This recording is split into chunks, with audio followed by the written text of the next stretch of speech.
राजस्थान मौसम विभाग ने अगले एक सप्ताह के मौसम पूर्वानुमान जारी किया है। भारतीय मौसम विभाग के जयपुर केंद्र द्वारा जारी अनुमान बताया गया है कि 2 जून को भी छुटपुट स्थानों पर आंधी बारिश दर्ज होने की संभावना है। इसके बाद एक और फिर से 3 और 4 जून को आंधी बारिश की गतिविधियां में बढ़ोतरी नजर आ रही है। बीकानेर, जयपुर, अजमेर, भरतपुर संभाग के जिलों में तेज मेघ गर्जन, तेज अंधड़ और तेज बारिश होने की प्रबल संभावना बनी हुई है। आंधी बारिश की गतिविधियां राज्य के पश्चिमी, उत्तरी और पूर्वी भागों में आगामी 5 और 6 जून तक जारी रहने की संभावना है।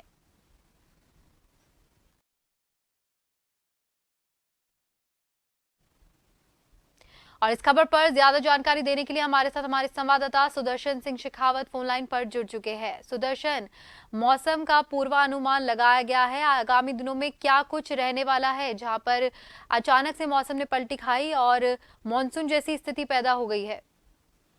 बिल्कुल, आपने ठीक कहा कि 5-6 जून तक ये जो स्थितियां हैं पूर्ति इनके जारी रहने की संभावना है और 7-8 जून से आंधी और जो बारिश की गतिविधियां हैं ये कम होगी और जो टेम्परेचर है तापमान में 2 से 4 डिग्री सेल्सियस की जो बढ़ोतरी है उसके होने की यहाँ पर संभावना जताई जा रही है। कोटा समेत अगर हम हाड़ौती की यहाँ पर बात करें तो हमने देखा था कि कल यहाँ पर प्रदेश के कई इलाकों में बारिश हुई थी।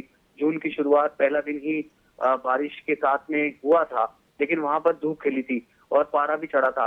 दिन में भी यहाँ पर जो है वो धूप खिली थी और जो मौसम है वो आमतौर पर देखा जाता है जून के महीने में मरुधरा में, रेगिस्तान, राजस्थान में जिस तरीके से तपती धरती है और साथ साथ में लू का प्रकोप यहाँ पर होता है, तो उस तरह की यहाँ पर स्थितियां नहीं बन रही है और लोग सुबह ठिठुरने को भी मजबूर हुए थे। हमने देखा था सुबह जो लोग जल्दी घरों से निकले थे, बारिश का मौसम था, ठंड हो गई थी, तो वो लोग अपने साथ जैकेट लेके आए थे और शाम को जब वो घर लौट रहे थे जैकेट पहन के, तो लोग उनको देख रहे थे आश्चर्य से।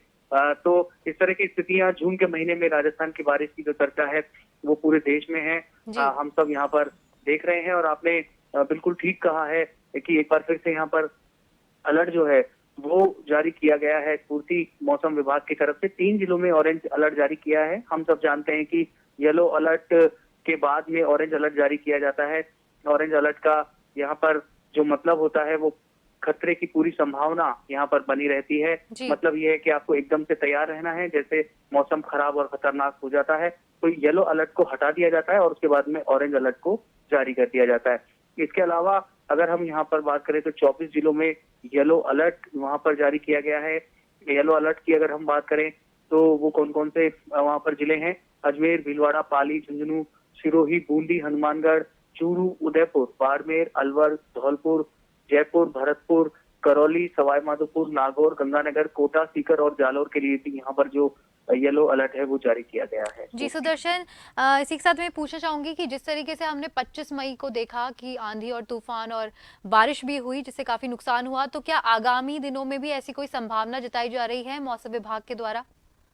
तो बिल्कुल, इसीलिए ये अलर्ट जारी किया जाता है मौसम विभाग की तरफ से और बाकायदा इसमें डिस्ट्रिक्ट वाइज यहाँ पर अलर्ट जारी किया गया है, जिसमें 3 जिले तो ऑरेंज अलर्ट में ही यहाँ पर शामिल है। और हमने जिस तरीके से यहाँ पर बताया है कि जैसलमेर, बीकानेर और जोधपुर के लिए ऑरेंज अलर्ट जारी किया गया है। पूरी संभावना है वहां पर आंधी तूफान आने की और जो एहतियात बरती जाती है, पेड़ के नीचे बारिश के दौरान नहीं खड़ा होना चाहिए। आमतौर पर ये माना जाता है कि बारिश से बचने के लिए लोग पेड़ों के नीचे खड़े हो जाते हैं, लेकिन आंधी तूफान की वजह से वो गिरता है, लोग घायल हो जाते हैं और कई बार मृत्यु का भी सामना करना पड़ता है। इसके अलावा आसपास में नजर रखनी चाहिए, कोई ऐसी चीज तो नहीं है जो तूफान से उड़ के टीन शेड है या कई बार लोहे की चद्दर होती है, स्टील की चद्दर होती है, कई पशुधन की उससे हानि होती है। हमने देखा था अंदर, आपने बिल्कुल ठीक कहा, जो अंदर आया था मई में और उसके बाद